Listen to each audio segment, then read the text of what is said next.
Bismillahirrahmanirrahim. Assalamualaikum warahmatullahi wabarakatuh.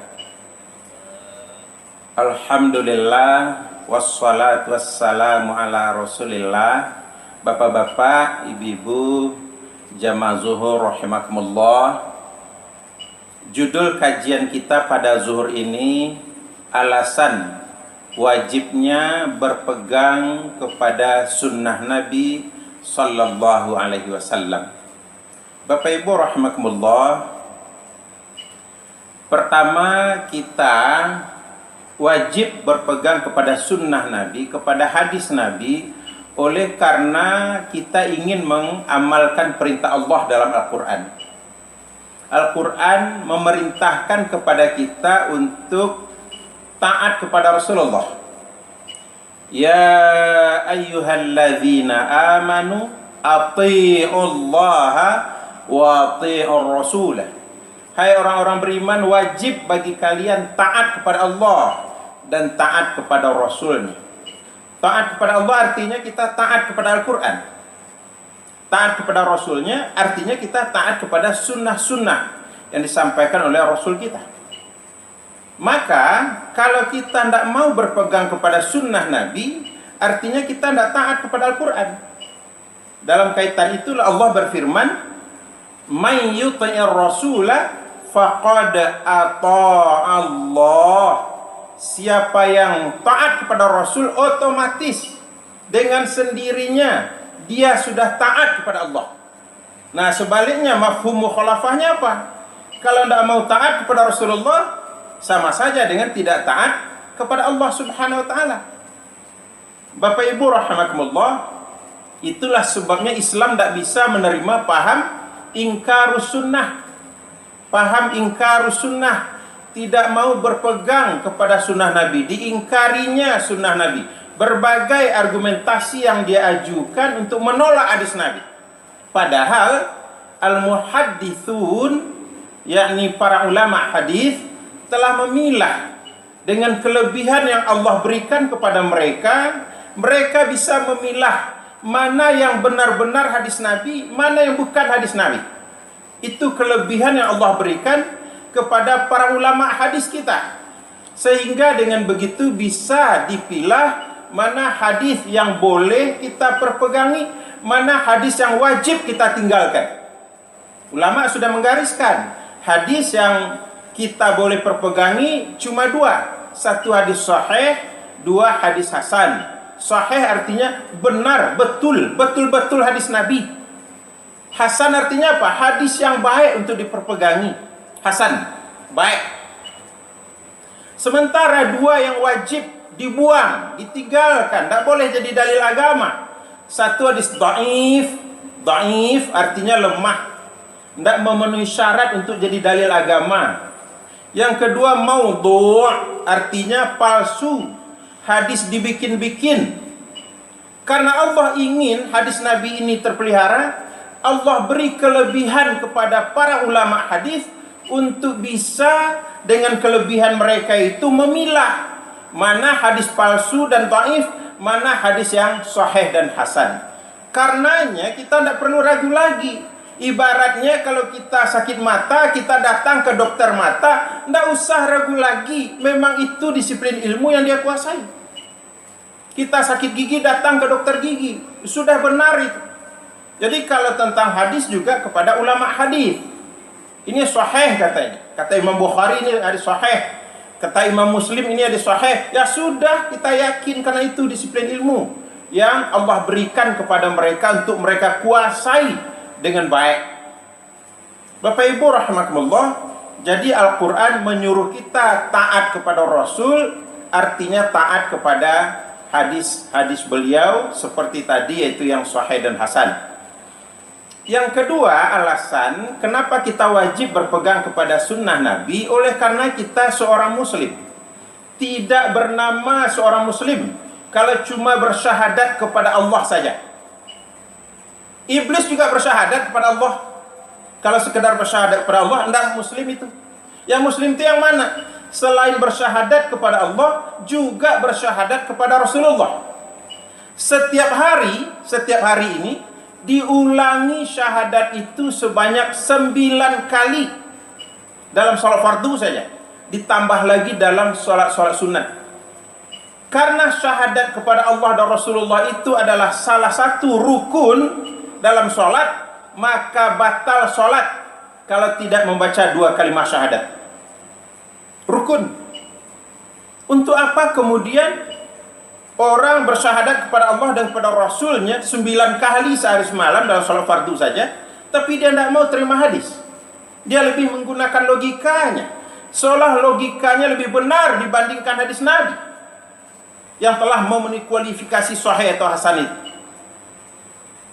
Logika ini naif, kata Allah. Logika ini relatif, bisa salah besar. Allah katakan dalam Al-Quran, wa ma utitum minal ilmi illa qalila. Kalian hai manusia tidak kami beri ilmu melainkan sangat sedikit. Jadi dengan ilmu yang sangat sedikit tidak wajar ilmu yang sangat sedikit itu dijadikan sebagai pisau bedah bagi hadis Nabi. Hadis Nabi kalau sudah sahih atau hasan, maka sikap seorang mukmin adalah sami'na wa ata'na. Tidak ada sikap lain. Kalau masih ada sikap lain, masih dia bedah dengan akalnya, dengan logikanya, maka sebenarnya dia bukan orang mukmin. Lihatlah para sahabat Nabi. Mana ada mereka membedah hadis dengan logikanya, dengan daya nalar. Nah, di era modern ini banyak yang membedah hadis, jangankan hadis, ayat saja dia bedah dengan logikanya. Itulah kaum liberalis, itulah kaum pluralis, itulah kaum sekularis. Seolah-olah akal itu dewa. Ayat tidak boleh diamalkan kecuali sudah lolos sensor oleh logika. Itulah mereka. Itulah sebabnya tahun 2005 Majelis Ulama Indonesia mengeluarkan fatwa haram paham sekularisme dan paham liberalisme serta paham pluralisme. Haram berpaham seperti itu. Karena itu bukan paham orang mukmin, itu pahamnya orang kafir itu. Orang mukmin kalau sudah dalil qat'i, sudah dalil yang sharih, sudah dalil yang makbul, sikapnya cuma satu, sami'na wa ta'na. Tidak ada sikap lain.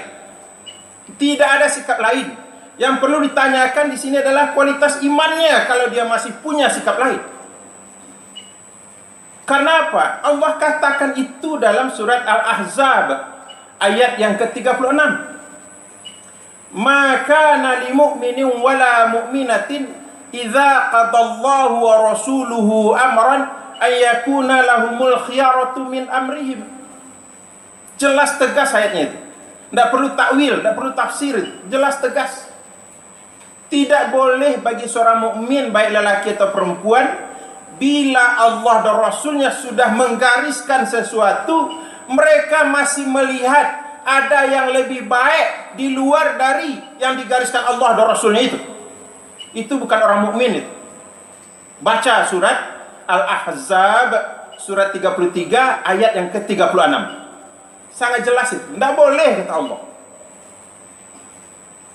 Bapak Ibu rahimakumullah, berikutnya alasan wajibnya kita berpegang kepada sunnah Nabi, karena kalau hanya berpegang kepada Al-Quran, mustahil Al-Quran diamalkan. Mustahil. Contoh, ini contoh saja. Sebentar lagi, insya Allah akan kita laksanakan sholat fardu zuhur berjamaah. Sholat fardu zuhur berjamaah. Di dalam Al-Quran tidak akan pernah kita dapati bagaimana cara menunaikan sholat zuhur. Berapa jumlah rakaat sholat zuhur? Apa yang dibaca dalam sholat zuhur? Tidak ada dalam Al-Quran. Yang ada cuma perintah tegakkanlah sholat. Faqimus sholah innas sholata kanat alal mu'minina kitaban mawquta. Itu cuma yang ada ayatnya. Tegakkanlah sholat. Sungguh sholat itu kefarduan yang sudah ditentukan waktu-waktu pelaksanaannya bagi orang-orang mukmin. Itu cuma yang ada. Jadi mustahil orang kalau dia mau berpegang hanya kepada Al-Quran, tidak mau berpegang kepada sunnah, mustahil untuk bisa menunaikan sholat, mustahil untuk bisa menunaikan ibadah haji. Itulah dalam hadis Nabi katakan, sallu kama ra'aitumuni usolli. Kalian tunaikanlah sholat seperti kalian lihat aku menunaikan sholat. Begitu juga haji. Khudhu anni manasikakum. Kalian ambillah dariku tentang tata cara menunaikan manasik haji kalian. Manasik bermakna ibadah. Jadi tata cara ibadah haji ambil dari Rasulullah. Karena tidak ada dalam Al-Quran. Dalam Al-Quran ada cuma perintah, fa'atimmul hajja wal umrata lillah. Itu cuma yang ada. Sempurnakan ibadah haji kalian, sempurnakan ibadah umrah kalian semata-mata mencari ridha Allah. Itu cuma yang ada, perintah. Tidak ada tata cara pelaksanaan, tidak ada berapa kali tawaf, berapa kali sa'i, tidak ada dalam Al-Quran. Itu alasan wajibnya kita berpegang kepada sunnah. Terakhir, kita wajib berpegang kepada sunnah karena begitu banyak ajaran Islam yang tidak tertera, tidak tercantum, tidak termaktub di dalam Al-Quran, hanya terdapat di dalam hadis Nabi saja. Nanti kita akan mengakhiri puasa Ramadan nih. Nah, menjelang kita mengakhiri puasa Ramadan, menjelang kita memasuki Idul Fitri, ada kewajiban agama yang harus kita tunaikan, namanya zakat fitrah. Tidak ada zakat fitrah itu dalam Al-Quran. Tidak ada. Apa lantas kita kemudian tidak mau membayarnya dengan alasan tidak ada dalam Al-Quran? Copot saja salah satu syahadat kedua itu. Nah, syahadat kedua bersyahadat kepada Rasulullah. Rasulullah sudah mewajibkan bayar zakat fitrah. Faradha Rasulullah sallallahu alaihi wasallam sadaqatal fitri sa'an min tamrin aw sa'an min syairin ala kulli muslimin wa muslimatin saghirin aw kabirin. Jelas hadisnya itu difardukan oleh Rasulullah. Jadi zakat fitrah itu fardu, dalilnya hadis sahih, bukan Al-Quran. Apalagi, kenapa selama ini kita tidak berani mengkonsumsi anjing, kucing, tikus, harimau, singa, dan sebagainya? Kenapa tidak berani? Kan tidak ada Al-Quran mengharamkan. Tidak ada. Tidak ada satu ayat pun mengharamkan mengkonsumsinya. Kenapa kita tidak konsumsi? Karena hadis mengharamkannya. Hurrima kullu dzinabim minas siba'. Diharamkan bagi kalian mengkonsumsi setiap hewan buas yang punya taring. Itu argumentasinya, itu dalilnya. Bapak, Ibu, jadi dengan demikian mustahil seorang muslim tidak berpegang kepada sunnah Nabi. Wajib berpegang kepada sunnah Nabi. Supaya kita bisa berpegang kepada sunnah Nabi, tentu saja di rumah kita wajib tersedia buku hadis. Buku hadis yang terbagus kualitasnya menurut semua ulama hadis, kitab Sahih Bukhari dan kitab Sahih Muslim. Sudah pula ada terjemahannya. Bahkan sudah ada uraian bagi masing-masing hadis di dalam bahasa Indonesia. Terjemahannya ada, uraiannya ada. Kita tinggal cari di toko buku Fathul Bari. Judul bukunya Fathul Bari, ringkas judul. Di dalamnya terdapat kitab Sahih Bukhari dan terjemahan serta uraiannya.